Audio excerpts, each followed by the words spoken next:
Hey guys, I'm Lindsey Loon. So it's crazy out there. I've told so many people to be safe. It sounds like I'm obsessed with safe sex. Just be safe, you know? I'm like a crazy high school health teacher just running after the kids with condoms, like, take these, this one's flavored, it's not bad. Don't ask me how I know.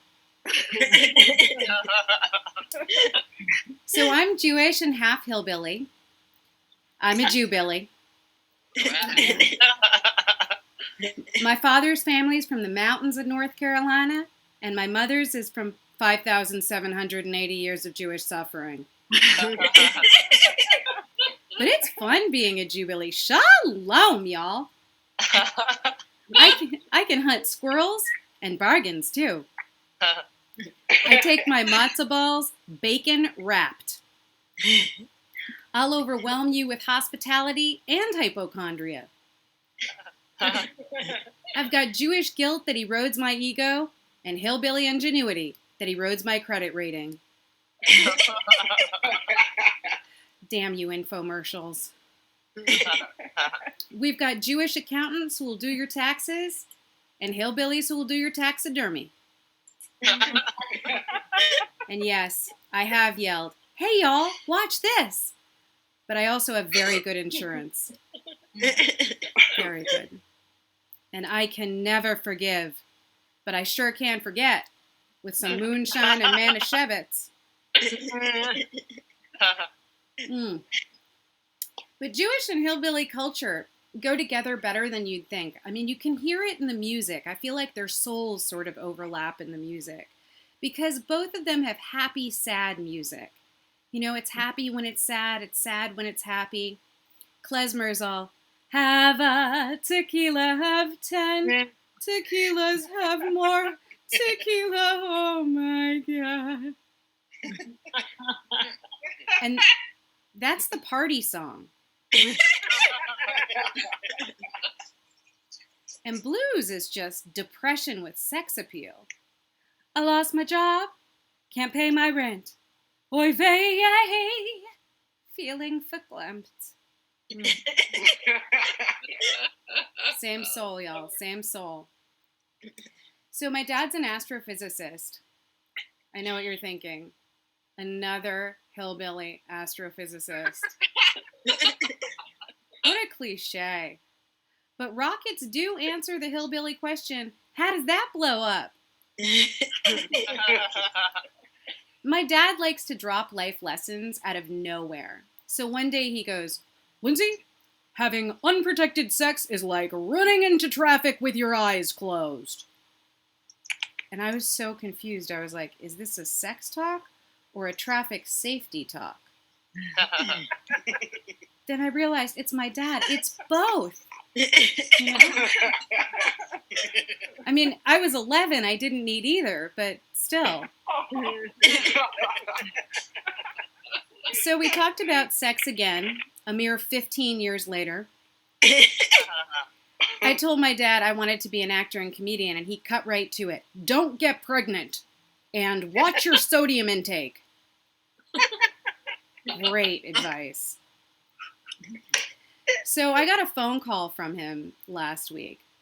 Lindsey, I'd like to apologize for your childhood. When you came along, your mother and I were rank amateurs. I think we've done much better with your sister. Everyone thinks they've done much better with my sister. Including a few ex-boyfriends. But I travel a lot. I'm a wandering Jew Billy. And I lived in Japan for years. And one day I'm at the public bath where like everybody gets naked together so you can see everyone naked. And there's this old woman, she's like in her 90s, and she's just staring at me, just looking me up and down. And then she says, "Honto ni shiroi desu ne." You really are white. Zettai.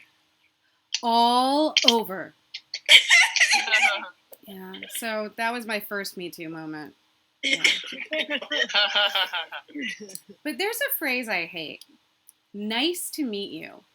Is it? I mean, you don't know. It's hopeful to meet you, at best, right? And I think we should do what the Japanese do. They say hajimemashite. It is beginning, it's on, right? I mean, there's no promises. And it's so versatile. You can use it on an internet date or for bombing Pearl Harbor. Hajimemashite. It's on. Yeah. So sometimes I can be an international adventurer, but I'm a domestic disaster. Let me tell you about my dating life. I'm dating a guy named Mike, and I feel kind of bad talking about him, but we actually discussed it. And he wants you to know that he's a good enough guy that he's okay with my talking about him in shows. Yeah. He's just not a good enough guy to be here.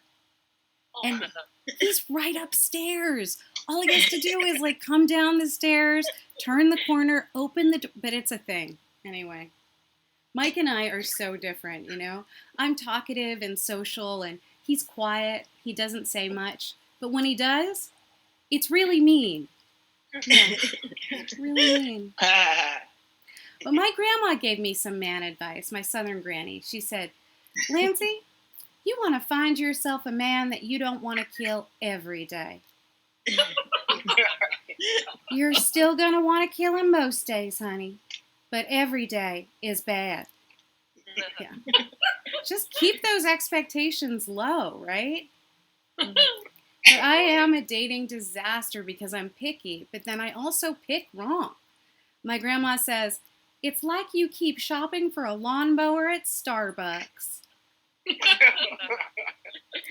And my mom has strong opinions too. She says, I used to think you had terrible taste in men, but now I think you're also doing something wrong. Yeah. But things with Mike aren't that bad. I'm making them sound worse than they are. There's a lot of love, It's not a dead-end relationship. It's a cul-de-sac relationship. Is it cozy? Absolutely. Is it going nowhere? Absolutely. Yeah. But, hey, if things don't work out with Mike, I can just set him up with my sister, We'll upgrade. We're half hillbilly. It's all in the family. But my mom actually really likes Mike, and she actually doesn't even mind that he's not Jewish. He's my goy boy. And she can't mind, because she's got her own goy boy. She married her goy boy. And Mike's more than 5 years younger than me, so technically he's my goy boy toy. Yeah.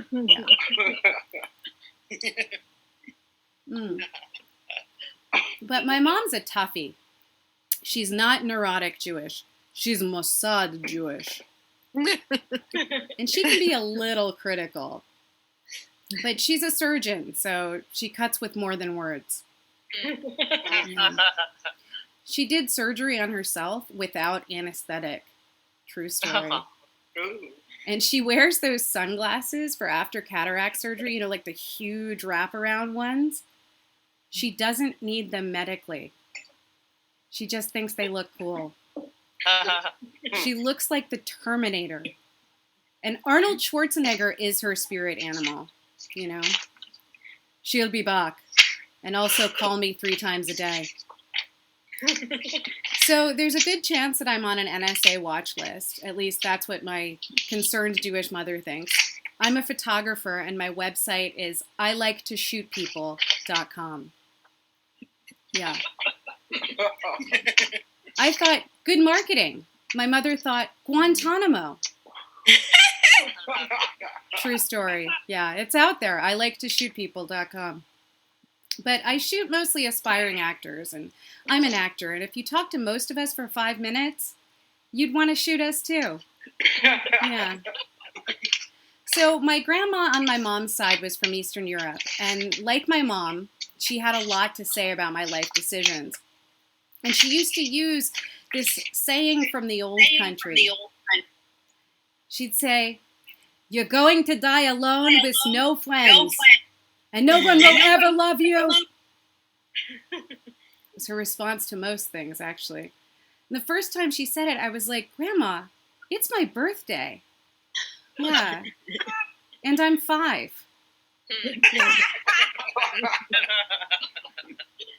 Actually, I was 4. I just didn't want you to think I was like inappropriately young.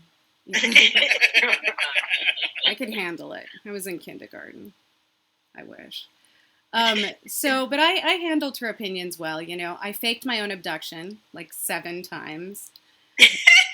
We'd go shopping together, like clothes shopping, and I'd jump into the middle of those, like the carousels of clothes, and I'd sort of peer out, and I'd watch as the mall cops would come, and then the real cops would come.